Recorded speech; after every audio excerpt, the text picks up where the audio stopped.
வணக்கம் எல்லோருக்கும். Welcome to RV kitchen. இன்றைக்கு இந்த வீடியோவில் என்ன பார்க்க போகிறீங்கள் என்றால், கோதுமையை வச்சு ஒரு சாப்பாடு செய்ய போகிறேன். அந்த வீடியோ தான் பார்க்க போகிறீங்கள். அதுக்கு தேவையான பொருட்கள் எல்லாம் இதில் எடுத்து வச்சுருக்கிறேன். இப்போ வாங்க என்னென்ன பொருட்கள்னு பார்க்கலாம். தண்ணி இருக்குது கோதுமை அவியறதுக்கு. 500 கிராம் உடைச்ச கோதுமை, 500 கிராம் குடமிளகாய், 200 கிராம் வெங்காயம், 4 பச்சை மிளகாய், 7 உள்ளி, 1 தேக்கரண்டி காஷ்மீர் சில்லி பவுடர், 1/4 தேக்கரண்டி மஞ்சள் தூள், உப்பு, மற்றது ஒலிவ் ஆயில் எண்ணெய். மற்றது கோழி சதை எடுத்துருக்கிறேன். 500 கிராம் கோழி சதையை சின்ன சின்ன வெட்டிட்டு 1/2 தேக்கரண்டி காஷ்மீர் சில்லி பவுடரும், 1/2 தேக்கரண்டி உப்பு, 1/4 தேக்கரண்டி மஞ்சத்தூள், கொஞ்சம் எண்ணெய் விட்டு பிரட்டி வச்சுருக்கிறேன் பொரிக்கிறதுக்கு. இவ்வளவு தான் தேவையான பொருட்கள். இப்போ முதலாவது தண்ணியை அடுப்பில் வச்சு கொதிக்க விடுவோம்.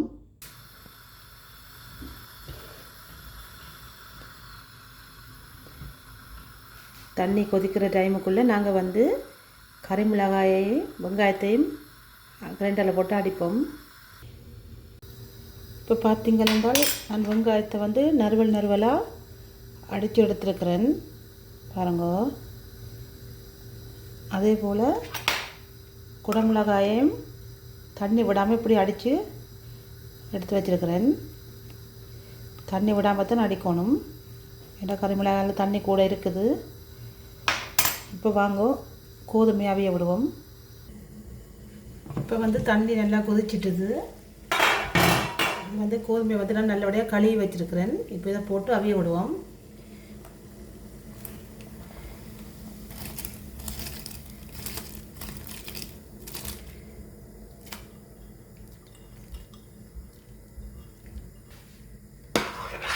நல்லா கிளறி விடுவோம்.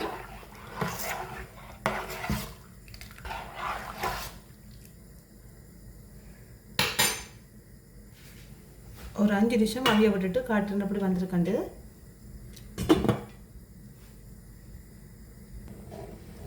இப்போ இது 5 நிமிஷமாக அவிஞ்சு கொண்டு இருக்குது. நான் இப்போ வடிச்சு எடுக்க போகிறேன். இப்போ கோதுமையை வடித்து எடுத்தாச்சு. அடுத்த ஸ்டெப்பை பார்ப்போம். எண்ணெய் விட்டாச்சு. எண்ணெய் கொஞ்சம் சூடாகட்டுக்கும்.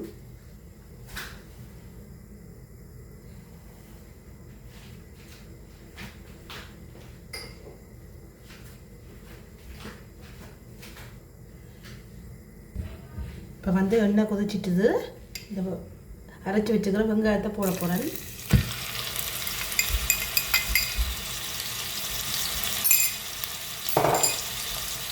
நல்லா மிக்ஸ் பண்ணிடுவோம். இது நல்லா வதங்கக்கூடாது, ஒரு அரைப்பதமாக தான் வதங்கணும்.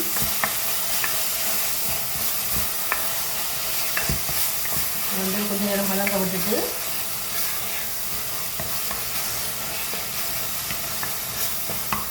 பார்ப்போம், வதங்க விட்டு பார்ப்போம். இப்போ ஒரு 3 நிமிஷமாக வெங்காயம் வதங்கிட்டு, நீங்கள் எண்ணெய் அளவு 4 அல்லது 5 மேசக்கரண்டி எண்ணெய் விடலாம். நான் அப்படி தான் நான் விட்டேன். நான் ஒலிவ் ஆயில் எண்ணெய்ன்றபடியால் கூட விடலாம், பிரச்சனை இல்லை. இனி நாங்கள் அடித்து வச்சுக்கிற குடமிளகாயம் இதுக்கு சேர்ப்போம்.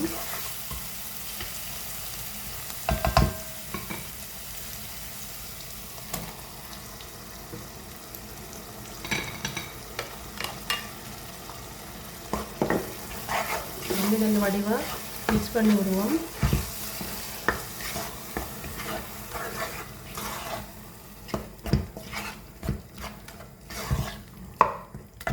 இனி நாங்கள் உப்பு போடுவோம்.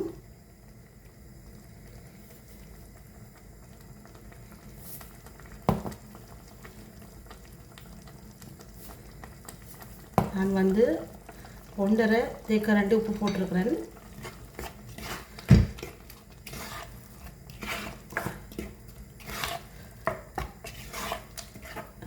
இனி மஞ்சத்தூள் போடுவோம். இது காஷ்மீர் தூள் எல்லாம் போட்டு வடிவாக மிக்ஸ் பண்ணுங்க.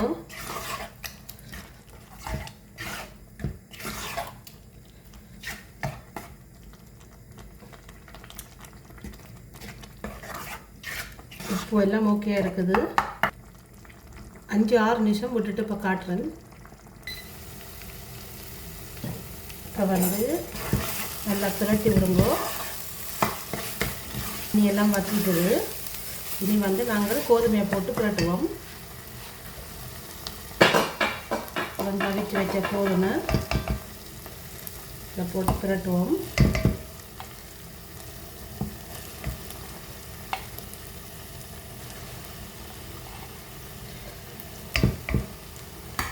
கொஞ்சம் கொஞ்சமாக பிரட்டுங்க போட்டு.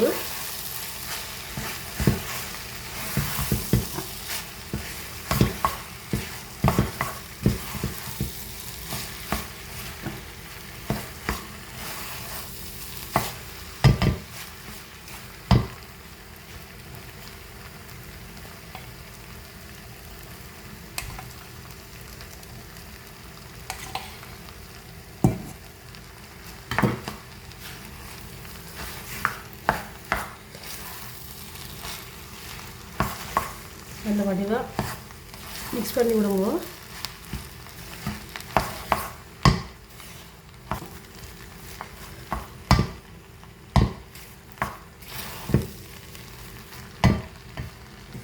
மிச்சம் இருக்கிறதையும் போடுறேன்.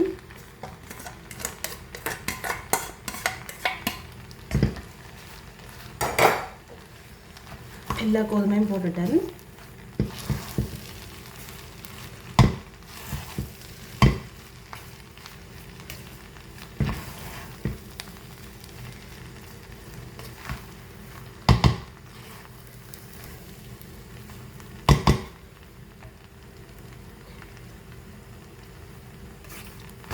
உப்பு எல்லாம் நல்ல கணக்காக இருக்குது. உங்களுக்கு உப்பு கூட வேணுமென்னா நீங்கள் உங்களுக்கு விருப்பப்படி போட்டு சாப்பிடலாம்.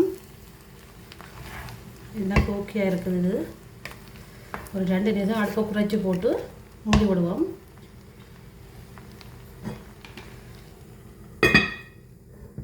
இப்போ திறந்து பார்ப்போம்.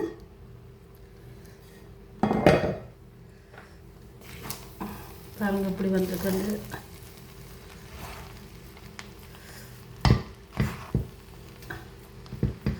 அடுப்பை நிப்பாட்டி போட்டு கோழியை பொரிப்போம். இப்போ வந்து சட்டி வச்சாச்சு. எண்ணெயை விடுவோம். கணக்கு எண்ணெய் விட தேவையில்லை பொரிக்கிறதுக்கு. நான் சூரியகாந்தி எண்ணெய் தான் பொரிக்க போகிறேன்.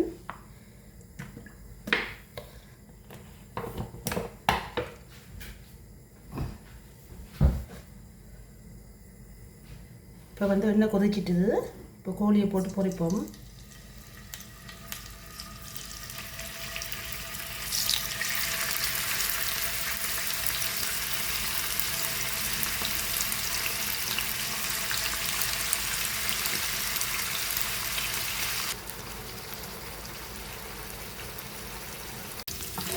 ஒரு 10 நிமிஷத்துக்கு பிறகு கோழி வந்து இப்படி பொரிஞ்சிருக்குது.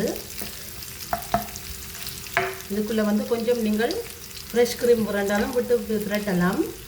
இந்த க்ரீம் நான் கொஞ்சம் போட போகிறேன் கோழி சுத்தம் இருக்கிறதுக்காக.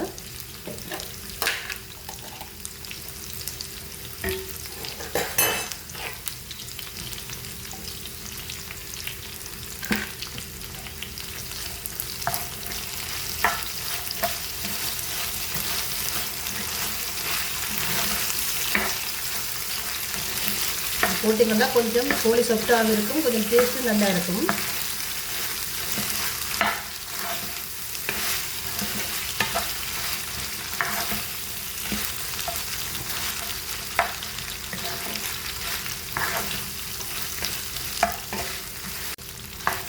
இனி வந்து நான் அடுப்பை நிப்பாட்ட போகிறேன்.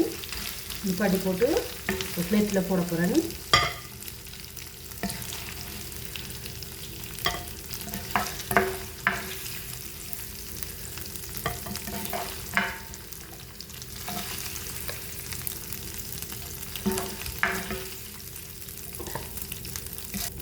இப்போ பாருங்க இப்படி வந்திருக்கண்டு.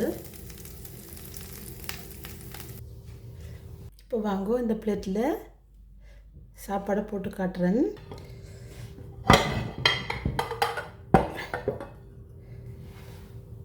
எப்படி வந்திருக்கண்டு.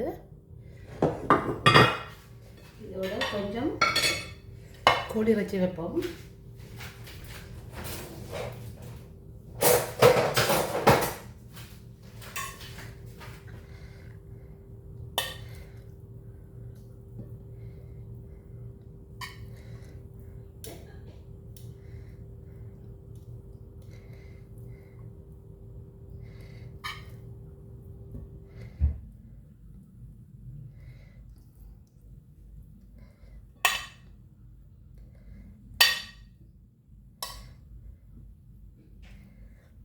இப்படி செய்து கொடுத்து பாருங்க, பிள்ளைகள் நல்ல வடிவாக சாப்பிடுவினோம், நல்ல டேஸ்ட்டாகவும் இருக்கும். இதுதான் கோதுமை சாப்பாடு. இப்படி இருக்கண்டு கமெண்ட்ஸில் சொல்லுங்க. நல்ல டேஸ்ட்டாக இருக்குது, நல்ல வடிவாகவும் இருக்குது. இன்னும் ஒரு வீடியோவில் உங்களை சந்திக்கிறேன். இந்த வீடியோ பிடிச்சிருந்தா லைக் பண்ணி ஷேர் பண்ணுங்க. நன்றி, வணக்கம்.